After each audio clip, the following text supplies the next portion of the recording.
Glory to God, glory to God, glory to God. Glory to Jesus. Thank you, Lord. Thank you, Lord. Thank you, Lord. Hallelujah, hallelujah, hallelujah, hallelujah. यीशु की लहू की जय हो, यीशु की लहू की जय हो। यीशु तू महान है, महान है, महान है। यीशु तू जिंदा है। Thank you, Lord. Thank you, Lord. Thank you, Lord. Thank you, Lord.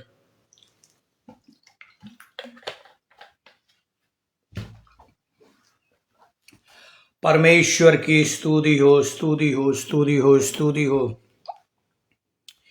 Hallelujah, hallelujah. Glory, glory, glory, glory. आइए हम प्रार्थना करें। अनुग्रहकारी दयालु पिता परमेश्वर, एक बार फिर से प्रभु जी हम लोग तेरे चरणों के पास आए हुए हैं कि हम प्रभु जी इस संध्या की बेला में तुझसे बातचीत करने के लिए एकत्र हो सके। कितने लोग हैं जो प्रभु जी इस वर्ष इस दुनिया को छोड़कर चले गए, लेकिन आपकी दया, आपकी कृपा हम मनुष्यों पर बनी हुई है। हम धन्यवाद देते हैं प्रभु जी, बगैर तेरी करुणा के, बगैर तेरे अनुग्रह के हम नए वर्ष में कदम नहीं रख सकते। लेकिन प्रभु जी हम धन्यवादित हैं कि पिछले साल की आशीषों के लिए और इस साल की आशीषों के लिए जो आपने हम सबों को दी। जब हम नए वर्ष में प्रवेश करेंगे तो हमें उत्तम आशीषों से परिपूर्ण करना, और यह नया वर्ष हमारे लिए नई खुशी, नई उत्साह, नए उमंग और नए दान और वरदानों के साथ हमें प्राप्त हो सके। हमारे अंदर की बुराइयों को निकाल देना, हमारे अंदर के हर एक गलत बातों को, गंदी आदतों को निकाल देना, ताकि प्रभु जी तेरी महिमा हम सबों के द्वारा होती रहे। हम धन्यवाद देते हैं ऑनलाइन सर्विस जो हम कर रहे हैं प्रभु जी, इस नए वर्ष में प्रवेश करने के लिए 2 दिन पहले। हम जानते हैं प्रभु जी ये सब तेरी योजना। जितने भी ऑनलाइन जुड़ते हैं उन सबों को आशीषित करें और होने दे प्रभु जी कि हम लोग तुझ में आगे को बढ़ते जाएं। ये नया वर्ष हमारे लिए ठोकर का नहीं, यह नया वर्ष हमारे लिए दुख दर्द का नहीं, बल्कि आशीषों का नया वर्ष कहलाए और हम भटकी हुई आत्माओं को तेरे खत्तों में बटोर सके। और प्रभु जी उस आगमन की तैयारी में लगे रहे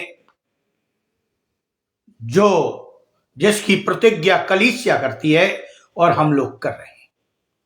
प्रभु जी इस संपूर्ण आराधना के संचालक आप ही हों।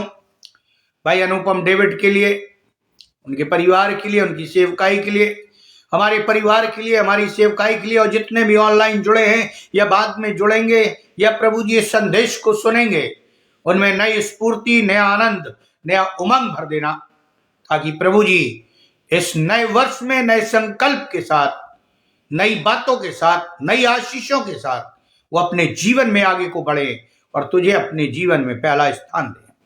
प्रभु यीशु क्रिस्ट के द्वारा आमीन। यदि आपके पास बाइबल है तो आप निकाल लीजिए फिलिपियों की पत्री, उसका 3 अध्याय 13 और 14 पद में आपके लिए पढ़ूंगा। फिलिपियों की पत्री उसका 3 अध्याय 13 और 14 पद। देखिए वहां इस प्रकार लिखा हुआ है, हे भाइयों, मेरी भावना ये नहीं कि मैं पकड़ चुका हूं, परंतु केवल ये एक काम करता हूं कि जो बातें पीछे रह गई हैं उनको भूलकर आगे की बातों की ओर बढ़ता हुआ निशाने की ओर दौड़ता चला जाता हूं, ताकि वो इनाम पाऊं जिसके लिए परमेश्वर ने मुझे मसीह यीशु में ऊपर बुलाया है। ताकि वो इनाम पाऊं जिसके लिए परमेश्वर ने मुझे मसीह यीशु में ऊपर बुलाया है। परमेश्वर अपने वचन के पढ़े और सुने जाने पर आशीष दे। आमीन। आज का विषय है नया वर्ष, नया लक्ष्य। नया वर्ष नई आशाओं, नए सपनों, नए विश्वास और संभावनाओं से भरा रहता है। प्रत्येक वर्ष की भांति इस वर्ष भी हानियां और लाभों, गुण और दोषों का आकलन करेंगे, परंतु तनिक रुकिए। जो फिलिपियों में मैंने अभी आपके सामने पढ़ा है, यदि हम इसका न्यू वर्जन पढ़े तो वहां इस प्रकार लिखा हुआ, जो बीत गया उसे भूलकर मैं आगे की बातों की ओर बढ़ता हुआ लक्ष्य की ओर बढ़ता जाता हूं, कि वो इनाम पाऊं जिसके लिए परमेश्वर ने मुझे यीशु मसीह में ऊपर बुलाया। मैं ऊपर की बात कर रहा हूं। 2 दिनों के बाद ये वर्ष बीत जाएगा। वो अच्छा बुरा जैसा भी था हमारे और आपके लिए समा जाएगा एक छोटा कालखंड बनकर काल गर्त में। बीते वर्ष की एक भी घटना को, एक ही भी क्षण को अब हम परिवर्तित नहीं कर सकते अपने जीवन में। अब ना तो उन पर रोक प्रकट करने का कोई लाभ होगा, ना प्रश्न होने का सवाल है। किंतु जो आगत है या आगे है वो हमारे हाथ में, जो बीत गया वो हमारे हाथ में नहीं। जिसके लिए हमें सचेत रहना है, आगे बढ़ना है, नए उत्साह, नए प्रतिबद्धता से अपने लक्ष्य की ओर तेजी से आगे बढ़ना है। सवाल उठता है, मसीहों के लिए हमारा लक्ष्य क्या है? नया वर्ष की इस पायदान में 2 दिन के बाद जब हम खड़े होंगे, एक प्रश्न प्रत्येक व्यक्ति जो मसीह है, चाहे वो पुरुष हो, स्त्री हो, युवती हो, युवा हो, बालक हो, बालिका हो, को स्वयं से पूछना है कि क्या है मेरा नया लक्ष्य। इस विशाल भूमंडल पर, इस विस्तृत भारतीय उपमहाद्वीप में, युग युग में सनातन परमेश्वर ने मुझे क्यों जन्म दिया, उसका उद्देश्य क्या? आज यही सवाल जब हम नए वर्ष में पहुंचेंगे, लोग हमसे पूछेंगे और परमेश्वर की आत्मा हमसे पूछती है कि जब परमेश्वर आपको नए वर्ष में प्रवेश दिलाता है या प्रवेश कराता है तो आपका लक्ष्य क्या है?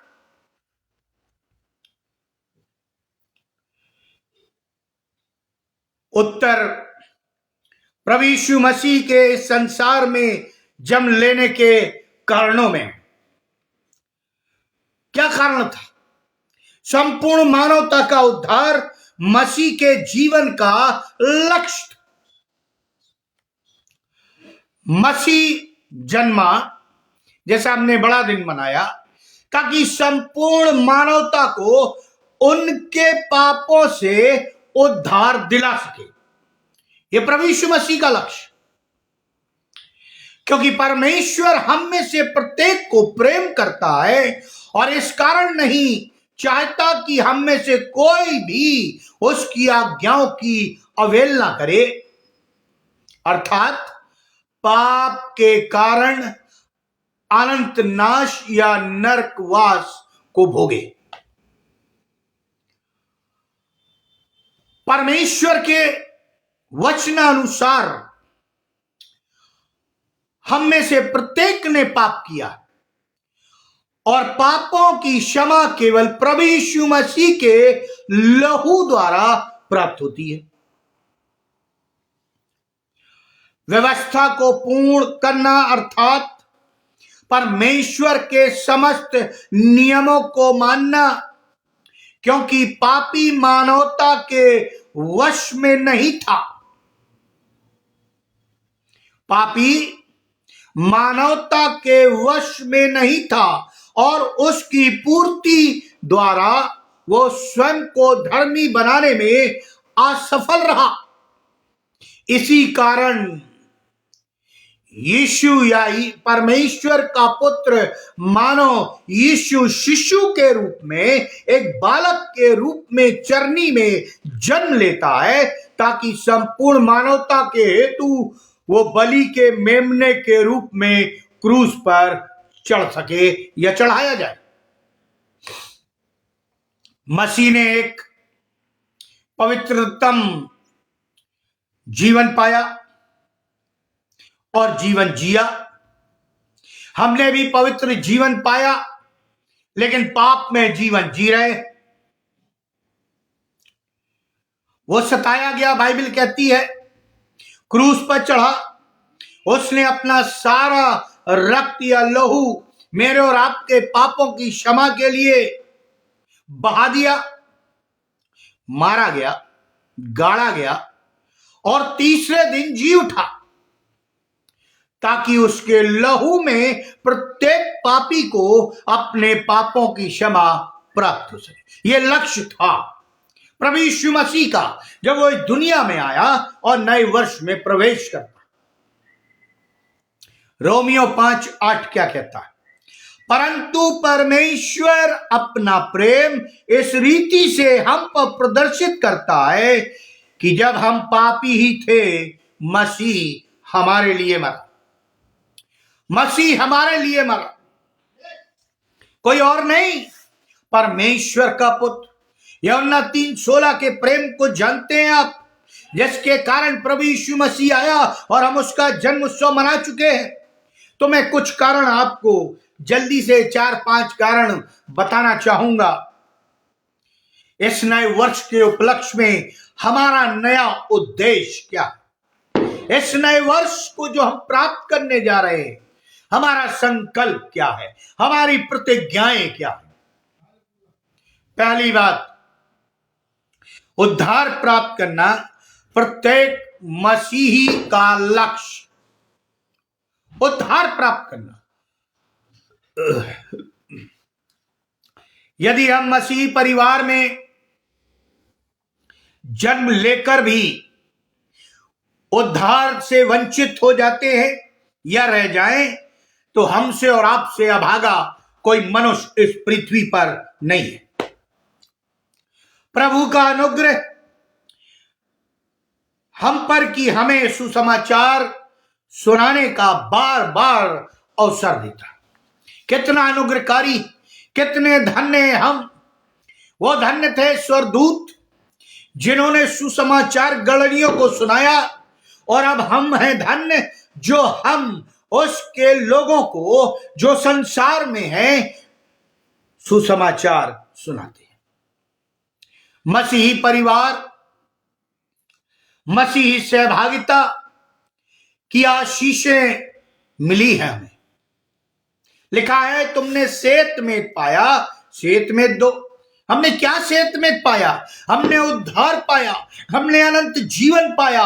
और इस नए वर्ष में हमें सुसमाचार सुनाना है कि हम भी उद्धार से वंचित ना हो, और हमारे प्रिय लोग, चाहे वो मित्र हो, चाहे रिश्तेदार हो, चाहे कोई भी हो, हमारे पड़ोसी हो, हमारा देश का एक एक निवासी हो, वो उद्धार को प्राप्त करे। और सुसमाचार सुनाने का कार्य हमें और आपको दिया गया है इस संसार में, क्योंकि हम विश्वासी हैं, प्रभु के लहू से खरीदे गए हैं। और ये हमारा कर्तव्य है कि हम सुसमाचार सुनाएं, चाहे कितनी भी पीड़ाएं आए, कितने भी कष्ट आए। प्रभु यीशु मसीह ने सुसमाचार को सुनाना नहीं छोड़ा। मारा गया, गाड़ा गया, बेइज्जती को सहा, थूका गया, थप्पड़ मारे गए, लेकिन सुसमाचार या परमेश्वर के राज की बातें करना नहीं छोड़ी।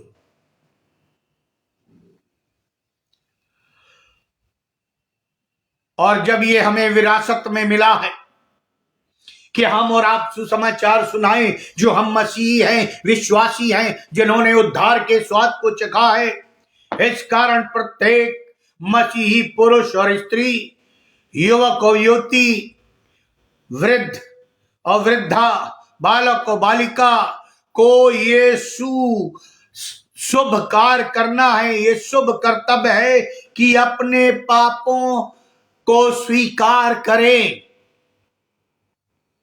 क्या स्वीकार करना है?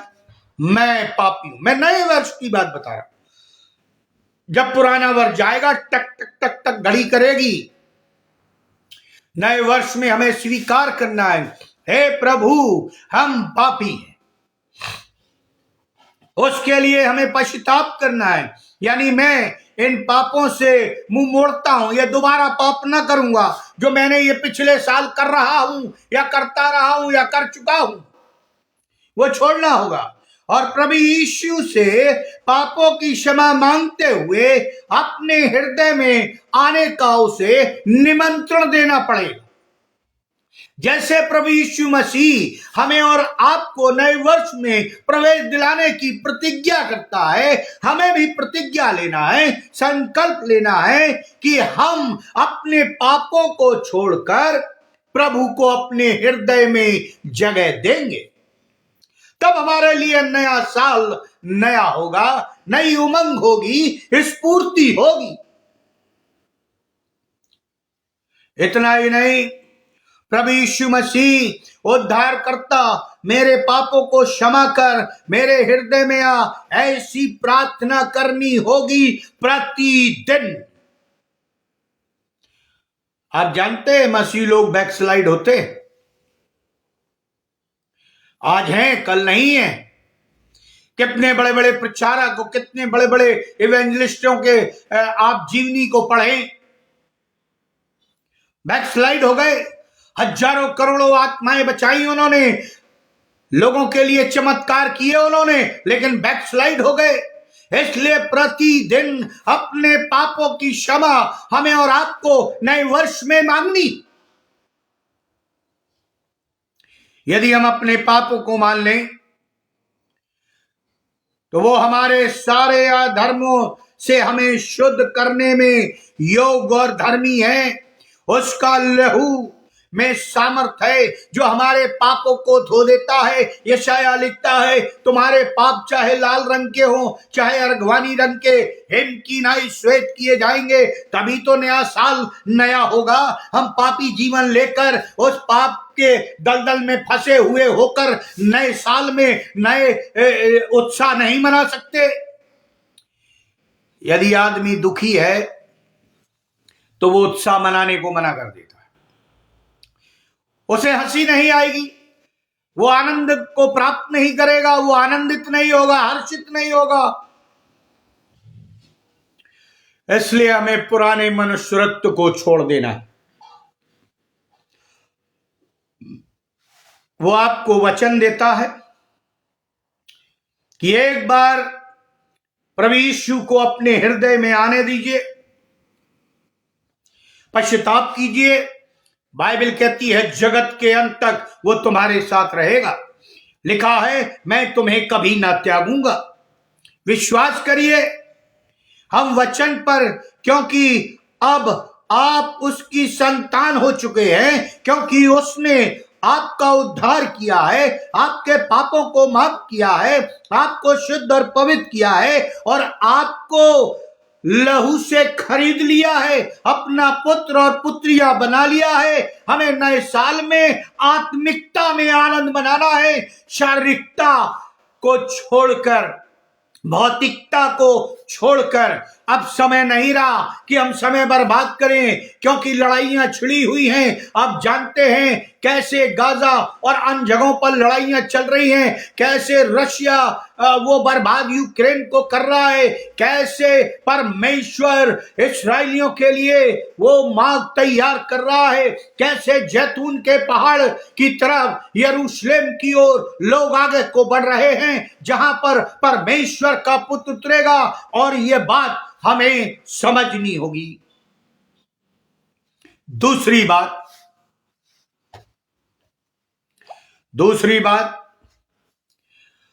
उद्धार तक दूसरों को पहुंचाना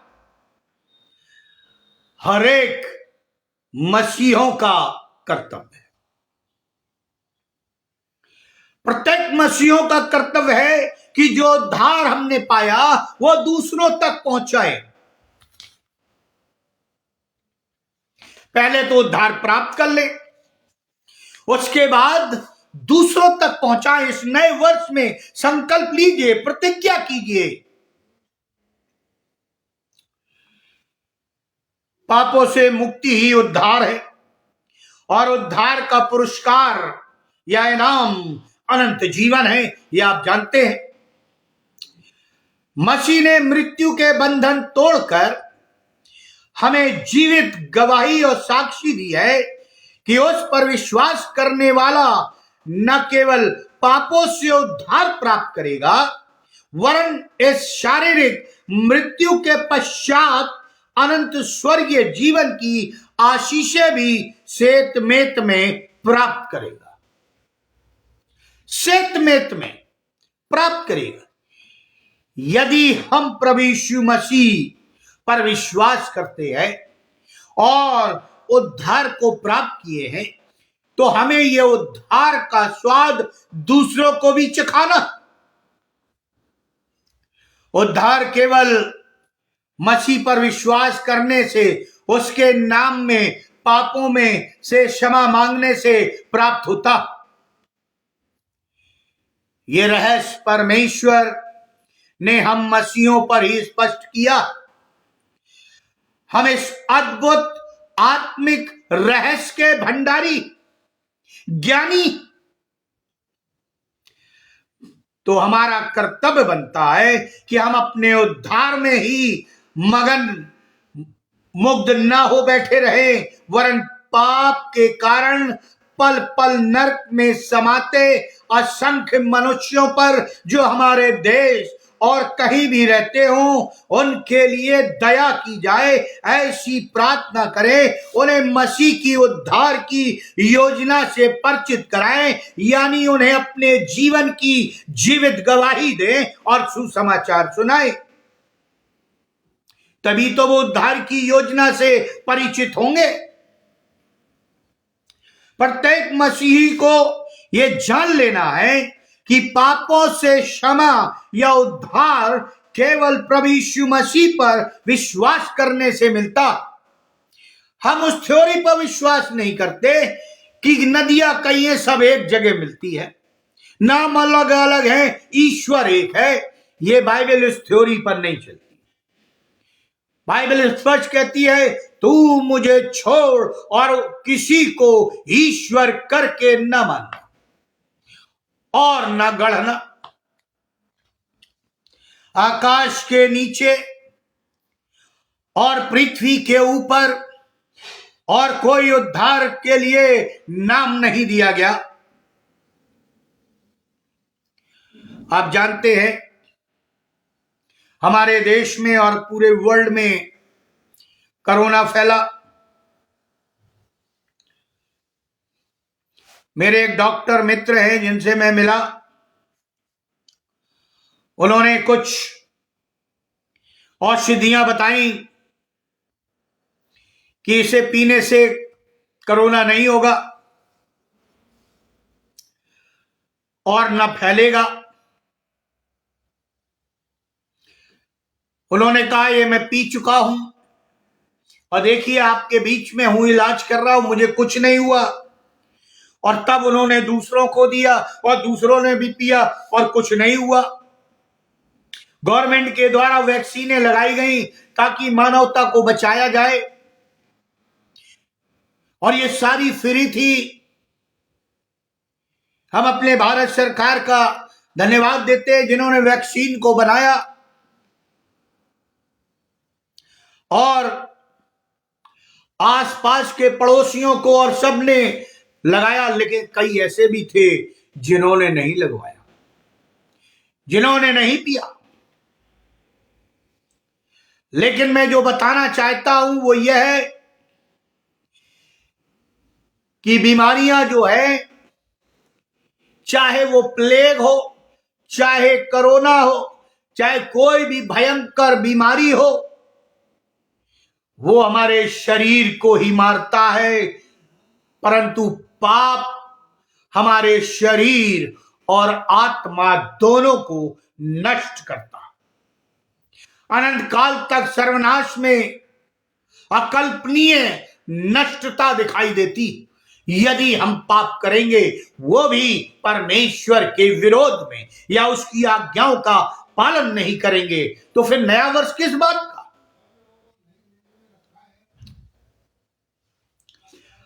पापी से उद्धार की औषधि हमारे हाथ में है, वो भी एक चिरंतर भंडार के रूप में।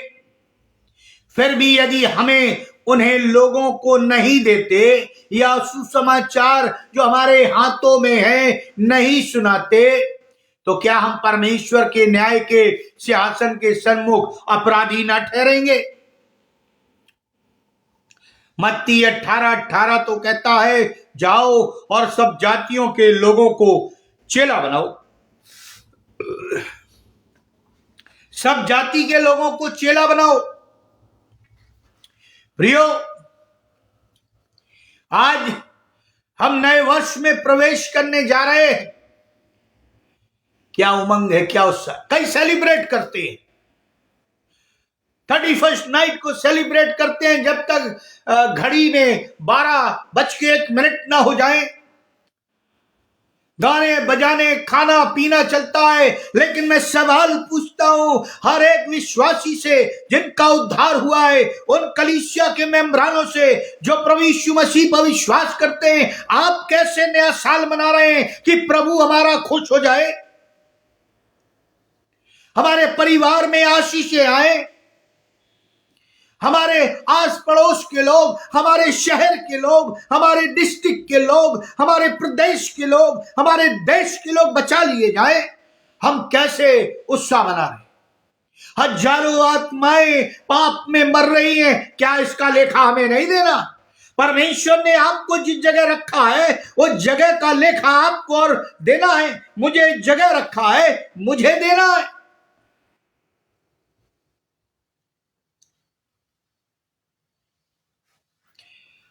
नया वर्ष में सुसमाचार प्रचार प्रत्येक मसीहियों का लक्ष्य होना चाहिए। परिस्थिति कैसे भी हो, कठिनाई कैसे भी हो, हमें सुसमाचार नहीं छोड़ना है, उसे अपना लक्ष्य बनाना है।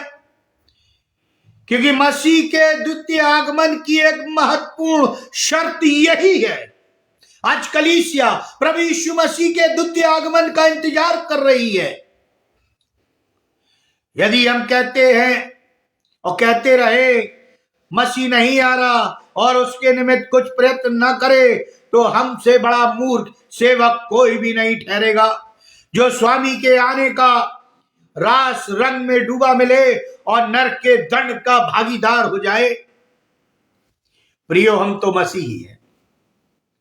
हमारा कर्तव्य है कि हम अपने लोगों के लिए जिन्होंने सुसमाचार नहीं सुना प्रार्थना करें, घुटनों पर जाकर रोकर प्रार्थना करें, हे परमेश्वर इस नए वर्ष में मेरे देश को बचा ले, मेरे प्रदेश को बचा ले, मेरी जगह को बचा ले जहां रखा है। परमेश्वर बचाएगा।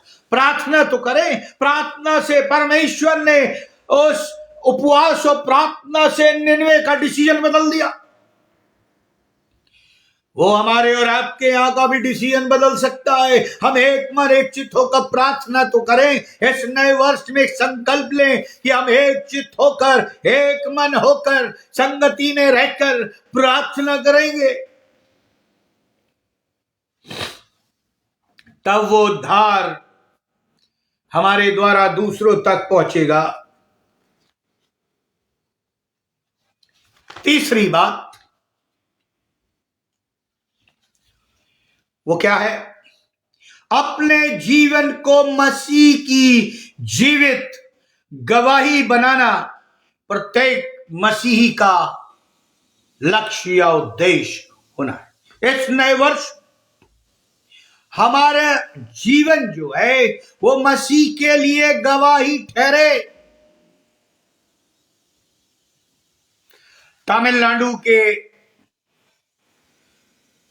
प्रख्यात विख्यात विद्वान और कवि थिम्बुलर, नाम सुना होगा आपने, लिखा है कि यदि मसीही लोग, बहुत ध्यान से सुनिए इस कवि ने क्या लिखा है, यदि मसीही लोग यीशु की शिक्षाओं का अंश मात्र अपने जीवन में जीकर दिखा दें तो समस्त भारतवर्ष के लोग मसीह धर्म के आश्रय में उसी प्रकार आ जाएंगे जैसे कबूतर दानों को देखकर उड़ते चले आते।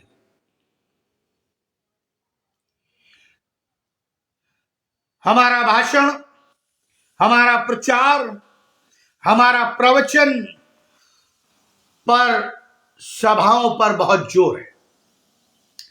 आज मसीही समाज में, परंतु हमारे विधर्मी भाई बहन हमारे जीवनों में मसीह के प्रतिबिंब की मांग कर रहे हैं। वो देखना चाहते हैं कि यीशु में जीवन कैसे जिया जाता है, कैसे दुख में लोग खुश रहते हैं, कैसे बगैर पैसे और पद के वो प्रभु यीशु मसीह पर विश्वास करते हुए जीवन में आगे बढ़ते हैं और उन्हें आशीषें प्राप्त होती है, कैसे कम तनख्वाहों में परमेश्वर उन्हें आशीषित करता है, उनकी सारी आवश्यकताओं को पूरा करता है। वो हमारे जीवन में देखना चाहते, तभी तो हमारे पास आएंगे। परंतु यदि बार बार हम उसमें असफल हो जाते हैं, बार बार हम पाप में गिर जाते हैं, तो ये हमारे लिए बड़ी शर्म की बात। फिर नया साल वो नया नहीं रह जाएगा। हम वही, बाइबल कहती है तुम नए वस्त्र में पेमंद लगाओगे तो क्या होगा? नया वस्त्र भी फट जाएगा।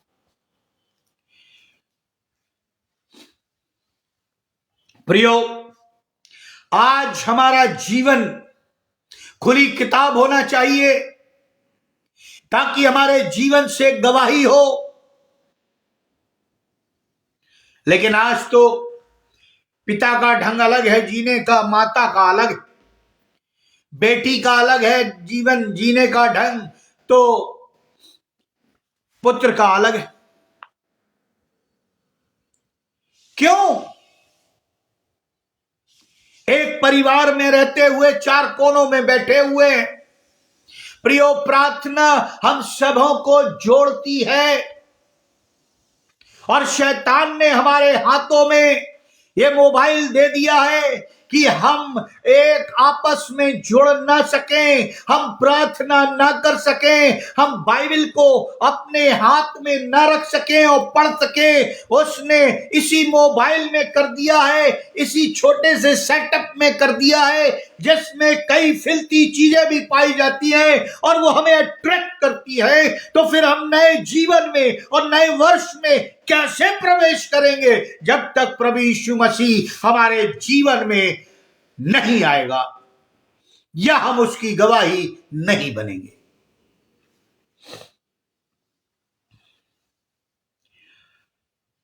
अंग्रेजी सभ्यता संस्कृति, मैं पश्चिम देशों की बात कर रहा हूं, भाषा जीवन प्रणाली का मोह हमें छोड़कर पवित्र शास्त्र की सभ्यता संस्कृति जीवन और प्रणाली को अपनाना है। ये अपने हृदय पर लिख ले। ये नए वर्ष में हमें अपनाना है। यदि मसीह धर्म पर मैं विदेशी धर्म की पट्टी हम नहीं हटाना चाहते, जो मसीही सभ्यता है हम उससे विदेशी धर्म की या परंपराओं की पट्टी नहीं हटाएंगे, तो हमारे लिए नया वर्ष नया नहीं रहेगा, क्योंकि परमेश्वर मनों का जांचने वाला है। हम इंसान को तो बेवकूफ बना सकते हैं लेकिन परमेश्वर को नहीं। इसलिए हम संसार की चकाचौंध से दूर हो जाएं। हमें यह प्रतिज्ञा लेनी होगी कि हमें सांसारिक और पश्चिमी अंधानुकरण की प्रतिज्ञा यह लेनी होगी कि हमें यह प्रवृत्ति त्यागनी है और पवित्र शास्त्रीय संस्कृति को अपनाना है जो बाइबल में दिया गया है। मैं क्यों इस पर जोर दे रहा हूं? इस नए वर्ष में हमारे पहरावे को देख लीजिए, जिसमें अंग प्रदर्शन होता है, ये पवित्रीय बिब्लिकल नहीं। हमारे खान पान को देख लीजिए, हमारे बोल चाल को देख लीजिए, हमारे उठने बैठने को देख लीजिए, हमारे दोस्तों को देख लीजिए, उससे मसीहत प्रकट नहीं होती। हम संसार में कितना भी स्टैंडर्ड ऊंचा कर ले, यदि हम परमेश्वर की निगाहों में गिरे हुए हैं तो हमें कोई भी ऊपर नहीं उठा सकता। हमारा लक्ष्य इस संसार में कोई फैशन मॉडल बनना नहीं। सुनिए युवकों युवतियों, जिस प्रकार अलग अलग मॉडल अलग अलग उपभोक्ता वस्तु का विज्ञापन करता है, उसको सर्वोत्तम रूप में प्रस्तुत करता है, जनमानस में उसको आकर्षित करता है, उसी प्रकार हम मसीहों को और कलीसियाओं के मेंबरानों को, मसीहों को जीवन का लक्ष्य प्रभु यीशु मसीह के प्रेम को, उसकी पवित्रता को, उसके परमेश्वरीय प्रेम और सामर्थ को जगत के प्रमुख प्रदर्शित करना। हम we are the ambassador of Christ, हम परमेश्वर के राजदूत हैं।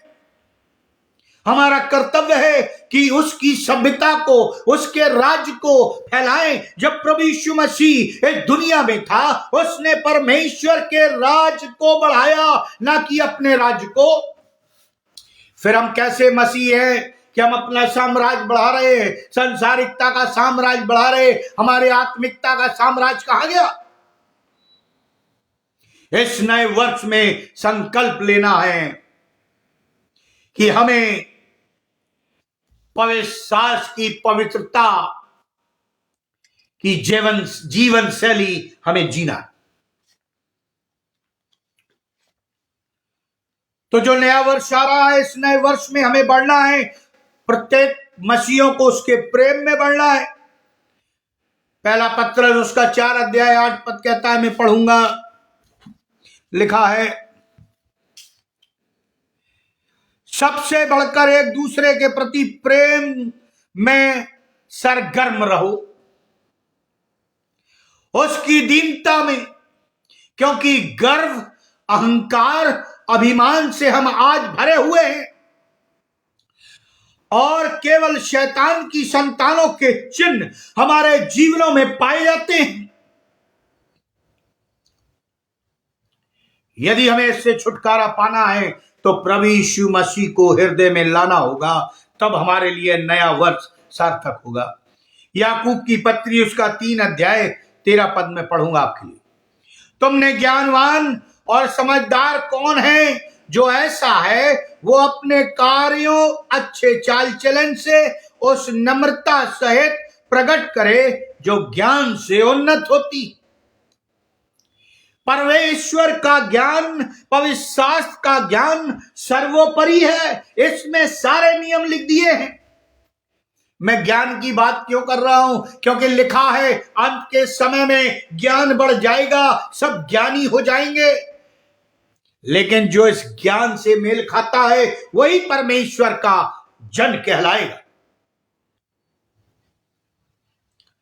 उसकी पवित्रता, क्योंकि बिना पवित्रता के कोई परमेश्वर के दर्शन नहीं कर सकता।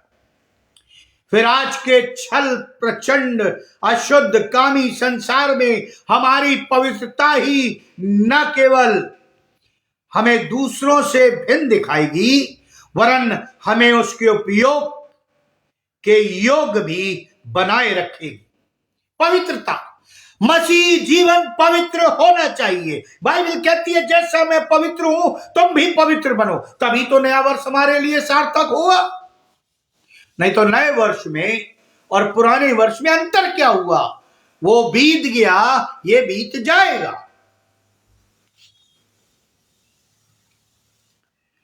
इस पवित्रता के खोजी बनो जिसके बिना प्रभु को कोई भी देख नहीं पाएगा। मूसा ने कहा परमेश्वर मैं तुझे देखना चाहता। परमेश्वर ने एकदम दर्शन नहीं करा दिए। परमेश्वर ने कहा ठीक है आ जाना पर्वत पर। आंधिया चली, भूडोल आया, और तब परमेश्वर ने कहा मूसा मैं तुझे अपने चेहरे का नहीं तो तू मर जाएगा, पीठ का दर्शन। और परमेश्वर, मूसा ही एक ऐसा व्यक्ति था जो परमेश्वर की दृष्टि में नम्र था। जब परमेश्वर ने उसे चुना तब वो हत्यारा था, लेकिन बाद में उसने अपना जीवन नए वर्ष की तरह जिया, नए सिद्धांतों में जिया जो परमेश्वर ने उसे बताया था। और लिखा है उससे उसका दर्शन मिला।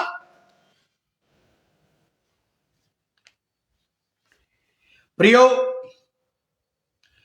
हर उलझाने वाले पाप को जो हमारे जीवन में है हमें खोजना है और प्रार्थना सूची प्रतिदिनों से उसे दूर करना है। लिख लीजिए क्या क्या कमियां हमारे जीवन में, क्या क्या पाप हैं, क्या क्या किए हैं। हम क्षमा मांगे, परमेश्वर माफ करेगा और नए सिरे से जिए, तब वो हमारे लिए नया साल होगा।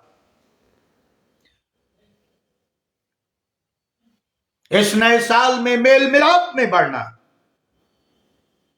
क्योंकि बुराइयां करके दोष लगाकर दूसरों को हे समझे से हम मसीहत को लाभ नहीं पहुंचा सकते। ठोकर खिलाकर, चोरी करके, गाली बक्के, व्यभिचार करके, कलंकित करके, लोगों को नीचा दिखा के, लोगों को राजनीति में उठा पटक करके हम मसीहत में आगे नहीं बढ़ सकते। हमारे विभाजन, हमारी लड़ाइयां, कानूनी मुकदमे केवल एक ही बात को सिद्ध करते हैं कि हम शैतान के वश में बढ़ना है। पारिवारिक प्रेम में, शांति में, आनंद में, भौतिक साधनों के झुंझुनों के मोह में हमारे परिवार टूट रहे, बिलख रहे। हमें ये भी दे दे, कार भी चाहिए, बंगला चाहिए, स्कूटर चाहिए, मोटरसाइकिल चाहिए, फलानी चीज चाहिए, नए नए चीजें चाहिए। इसमें हमारे परिवार टूट रहे, बिखर रहे। बीते दशक में परिवारों के प्रति मसीहों के समर्पण में कमी आई है। विवाह में संगति, निरंतर संगति प्रथम महत्वपूर्ण शर्त है। और आज पति अलग है, पत्नी अलग है, बच्चे अलग हैं। ये परिवार नहीं है, ये परिवार नहीं है। और अगर आप नए वर्ष में प्रवेश करना चाहते हैं तो आप अपने गिले शिकवे भूलकर परिवार को एकत्र करिए, जो परिवार के मुखिया हैं, पश्चाताप करिए, माफ करिए और फिर आगे बढ़िए। देखिए परमेश्वर की आशीष आप पर बनी रहेगी।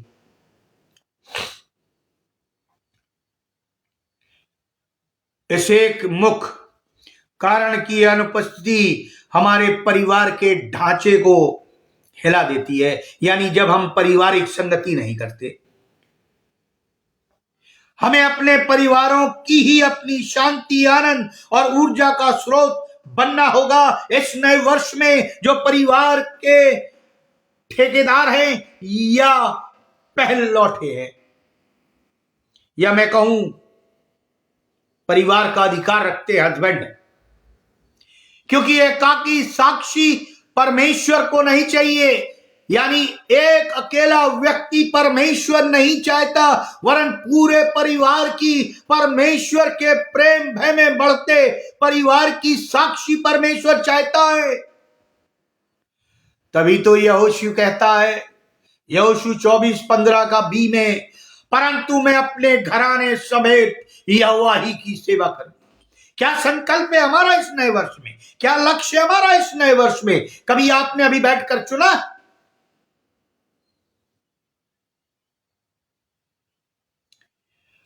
आज प्रत्येक मसीह परिवार के मुखिया की उद्घोषणा होनी चाहिए, इस नए वर्ष में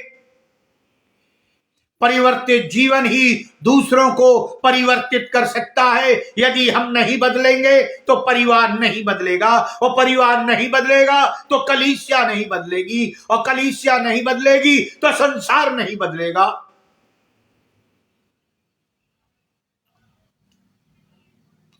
तो प्रथम या सर्वप्रथम हमें स्वयं को बदलना है, पवित्र शास्त्र के ज्ञान के प्रकाश में, यानी वचन के आधार पर, बाइबल के आधार पर वचन का प्रतिदिन पाठन करना है, पढ़ना है, प्रतिदिन प्रार्थना करनी है, अध्ययन करना है, उसका अभ्यास डालना है, क्योंकि परमेश्वर पवित्र शास्त्र द्वारा ही हमसे वार्तालाप करता है।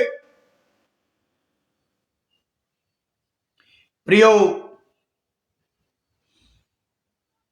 परमेश्वर चाहता है नए वर्ष में हम अपने नए जीवन में प्रतिज्ञा लें जो हमें देने जा रहा है। चौथी बात, टाइम तेजी से जा रहा है, प्रार्थना द्वारा ही उपरोक्त लक्ष्यों को प्राप्त किया जा सकता है।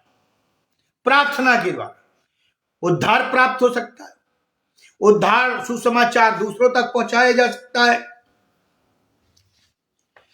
और लिखा है हमारे जीवन की गवाही भी प्रार्थना के द्वारा संपन्न हो सकती है। चौथी बात, प्रार्थना के द्वारा ही ये सब लक्ष्यों की प्राप्ति है। अब मैं आपसे सवाल पूछता हूं, क्या आप प्रार्थना करते हैं? मैं वो प्रार्थना की बात नहीं कर रहा हूं जो खाना खाने की, उठने बैठने की, सोने चलने फिरने की। मैं व्यक्तिगत प्रार्थना की बात कर रहा हूं, जिससे आपका संबंध केवल परमेश्वर से हो और आपका संबंध हो। अभी मैंने पारिवारिक सामाजिक की बात ही नहीं। आत्माओं के उद्धार की कोई भी योजना बिना प्रार्थना के सुदृढ़ नींव के बिना पूरी नहीं हो सकती। यानी हर एक मसीही अपने जीवन में नए वर्ष में प्रार्थना की नींव डाले, वचन को पढ़ने की नींव डाले। यदि हमारे जीवन में प्रार्थना है तो परमेश्वर का वास होगा, उसकी आशा है, विश्वास है, शांति है, सुरक्षा है, आशीषें हैं, आनंद है। प्रार्थना नहीं तो हमारा जीवन मरुस्थल में भटकते मृग सा व्याकुल, अशांत, विश्रांत होगा। मसीह के जीवन को देखें तो चलते फिरते, उठते बैठते, बातचीत करते, छोटी छोटी प्रार्थनाओं में और उन्हें परमेश्वर पिता से जोड़े रखती थी, जोड़े रखती थी। फिर मैं आपसे इस नए वर्ष में पूछना चाहता हूं जो आने वाला है, परमेश्वर से जुड़े रहना है तो प्रार्थना करिए। परमेश्वर की सामर्थ पाना है तो वचन को पढ़िए। परमेश्वर से दर्शन पाना है तो वचन को पढ़िए। छोटी छोटी आवश्यकताओं को भी हमें प्रार्थनाओं के द्वारा पिता तक पहुंचाना है और उसकी इच्छा को जानना है और महिमा को पाना है। अपने एकाकी स्वार्थ क्षणों को, निंद्राहीन रातों को, कार्यरत क्षणों को हमें प्रार्थना में और प्रार्थना से भगाना है, ताकि पवित्र आत्मा की सामर्थ हम में होती हुई अभागी आत्माओं तक पहुंच सके। कैसी प्रार्थना हमारी? बाइबल में लिखा है, यदि तुम्हें प्रार्थना करना नहीं आती तो मत्ती रचित सुसमाचार उसका 6वां अध्याय 9वें पद से पढ़ लीजिएगा, जो प्रभु की प्रार्थना है, और उससे अपनी प्रार्थना का मिलान करिए और वैसी प्रार्थना करिए, परमेश्वर आपकी प्रार्थना सुनेगा। अंतिम बात यानी 5वीं, इस नए वर्ष में प्रभु की सेवकाई के लिए अति अधिकाधिक संतानों को अर्पण करना प्रत्येक मसीही का लक्ष्य। ये कठिन बात बता रहा हूं इस नए वर्ष। बाइबल में लिखा पहलौठा मेरा है। कितने लोग हैं जो मसीही लोग हैं या सेवकाई में हैं जो अपने लोगों को पासवान बनाना चाहते? क्यों? इसमें दुख है, क्लेश, पीड़ा है, लेकिन अनंत जीवन है। मरियम यूसुफ ने अपने पहलौठे को जगत उद्धारकर्ता के लिए अर्पित कर दिया। बाद में उनके अन्य बालक भी मसीही सेवकाई के लिए आगे आए। मसीही कलीसियाओं में परंपरा है कि उन्हें अर्पित किया जाता है और उन्हें प्रभु के हाथ में सौंपा जाता है, लेकिन बाद में क्या माता पिता उस पेड़ को पानी दे रहे हैं पवित्र आत्मा की अगुवाई में और वचन की अगुवाई में कि उनके बच्चे बढ़े और प्रभु की सेवा करें। हर व्यक्ति डॉक्टर, इंजीनियर और नाना प्रकार के पदों पर जाना चाहता है, लेकिन पादरी नहीं बनना चाहता, प्रभु का सेवक नहीं बनना चाहता, और बन भी जाते हैं तो वो उसे जॉब की तरह देखते हैं, उसे एक नौकरी की तरह देखते हैं, सेवा की तरह नहीं।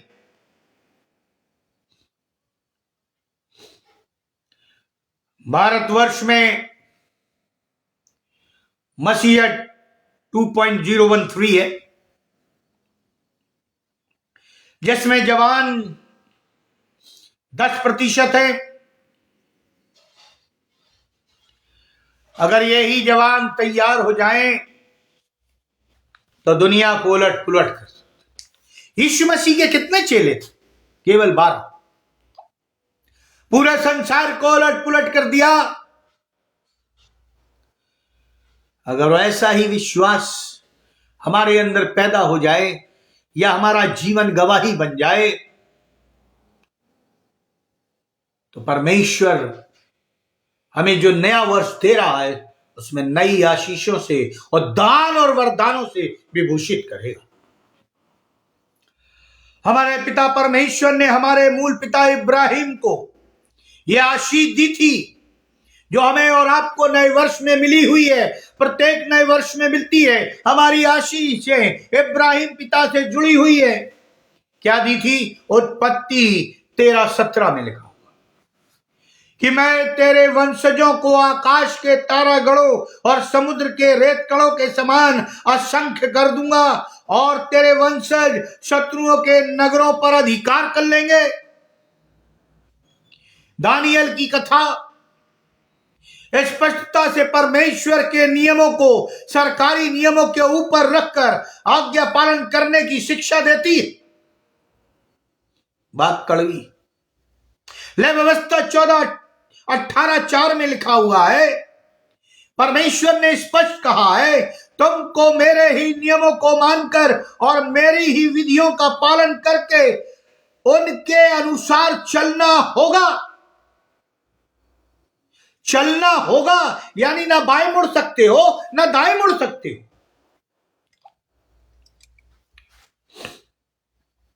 समय आ गया कि प्रत्येक मसीही व्यवस्था का पालन करे। प्रियो, पहले बहुत भयंकर पाप था गर्भपात कराना, सरकार ने उसे बैंड कर दिया। अब भयंकर पाप जो बाइबल के अनुसार है वो है पुरुष पुरुष और स्त्री स्त्री से विवाह। ये नियम बाइबल में नहीं है, ये नियम परमेश्वर ने नहीं दिया है और यही पाप का कारण बनता जा रहा है। और शैतान ने सेक्स को लपेट कर इतने सुंदर आवरण में दिया है कि वो हमें पाप ही नजर नहीं आता।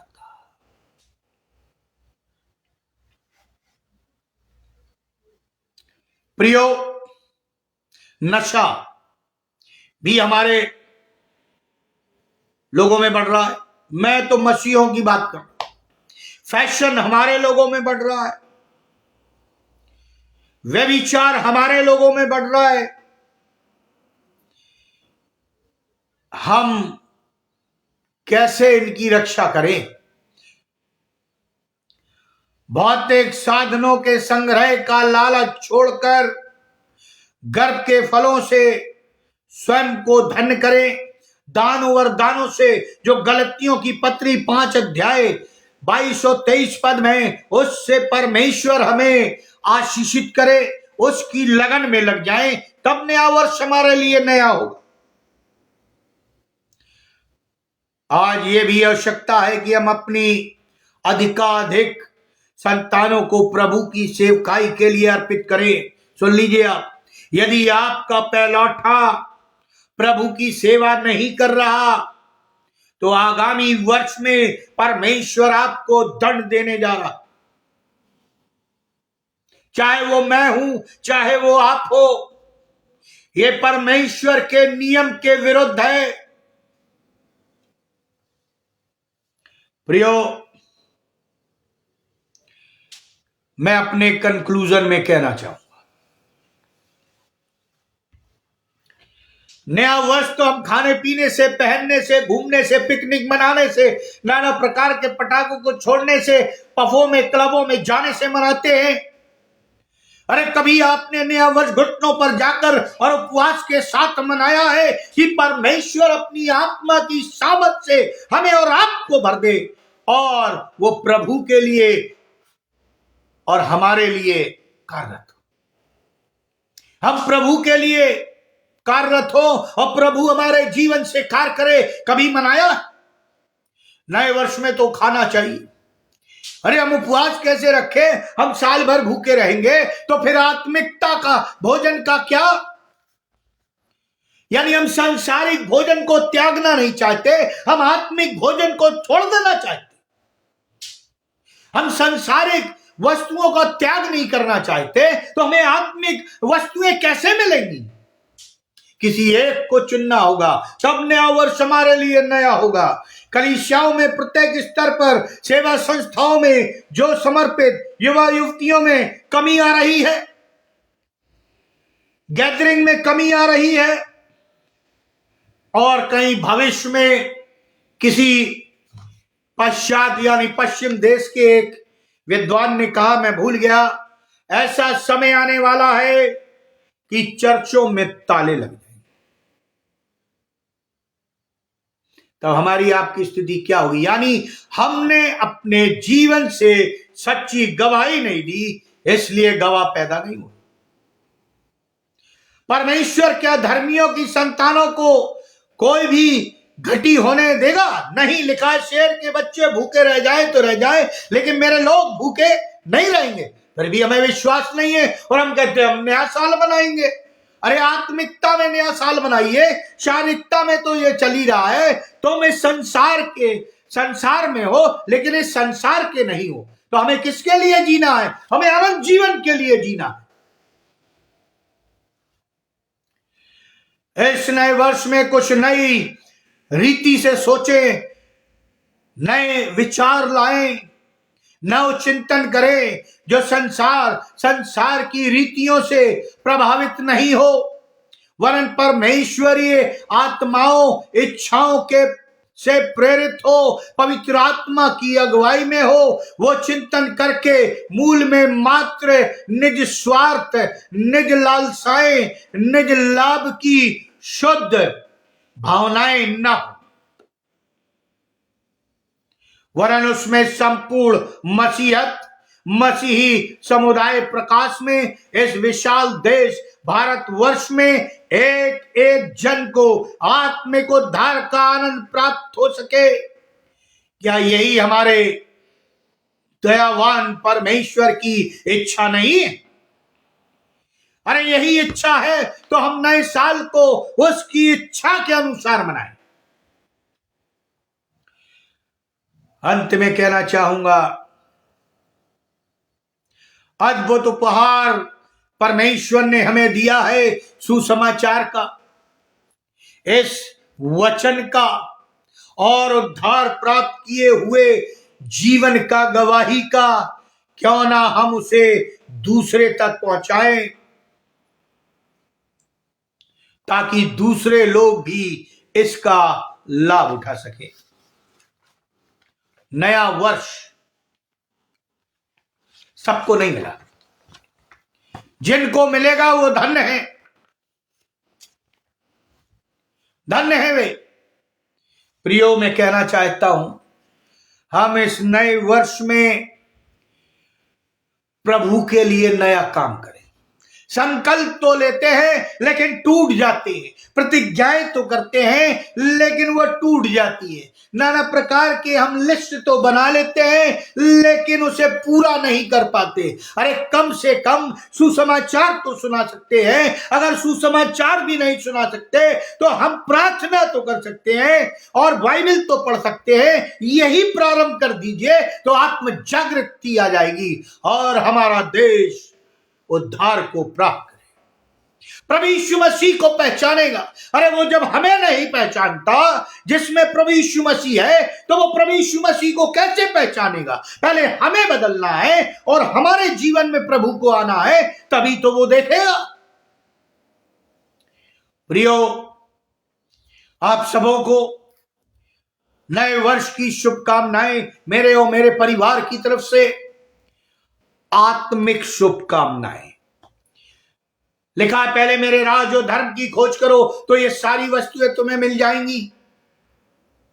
वो हम वस्तुओं में लगे हुए हैं। पहले हम उसके राज और धर्म की खोज करें, लिखा है वो तुम्हें सब कुछ दे। समुंदर का सारा धन संपत्ति तुम्हारा है। मैंने सारे पृथ्वी पर तुम्हें अधिकार दिया है। आज क्या हो रहा है? अधिकार तो दिया है लेकिन हम आपस में लड़ रहे हैं। अधिकार तो दिया है लेकिन हम कलीसिया में लड़ रहे हैं। अधिकार तो दिया है लेकिन मनमुटाव है, क्षमा नहीं है, प्रेम नहीं है, दया नहीं है, सेवा नहीं है। अधिकार का दुरुपयोग कर रहे हैं। प्रियो, इस नए वर्ष में परमेश्वर हमें नम्र और दीन बनाए। अगर हम बैकस्लाइड हो गए हैं तो हमारा उद्धार करे। हम अपने उद्धार को दूसरों तक पहुंचाएं। हम प्रार्थना करें, हम सच्ची गवाही बन जाएं, तब हमारे लिए नया वर्ष होगा और हम आत्माओं को बचाएं। जब प्रभु आएगा, जिसकी कलीसिया तैयारी कर रही सेकंड कमिंग की, और न्याय होगा, तो वो पूछेगा, बेटा तुमने क्या किया है? क्या तुमने मेरे नाम से किसी को एक गिलास पानी पिलाया, खाना खिलाया, कपड़े पहनाए, जेल खानों में मिलने गए हैं? यदि तुमने छोटे से छोटों के साथ किया तो ये तुमने मेरे साथ किया। मुझे तो बड़ा आश्चर्य होता है बड़े बड़े पदों पर या पासबानों को देखते हुए उनके घरों के आगे टाइम लिखा होता है, इतने बजे से इतने बजे तक मिलना। अगर यही टाइम प्रभु यीशु मसीह अपने लिए लिख दे तो हमारी और आपकी क्या दशा होगी? कभी सोचा हमने? प्रार्थना करने के लिए अगर बीच में उठा दिया जाए किसी सेवक को तो झल्ला जाता है, अरे किस लिए रखा है, किस लिए परमेश्वर ने तुम्हें चुना है? प्रियो, हम सेवा करने में पीछे न हटे, झुंझलाए नहीं, समय कम है, आत्माओं को बचाना है। यदि हम सुस्त रहे तो शैतान बाजी मार जाएगा। शैतान प्लान करने वाला है, प्लान से ही सारी चीजें करता है और हम बिगड़ प्लान के काम कर रहे। हमारा तो परमेश्वर योजनाबद्ध परमेश्वर है और उसने हमें अपनी योजना बता दी है कि हमें क्या करना है और कहीं हम उसके उद्देश्य में फेल ना हो जाए। यदि नए वर्ष को नए तरीके से उमंग, उत्साह और आत्मिकता से मनाना है तो ये चीजें कर लीजिए।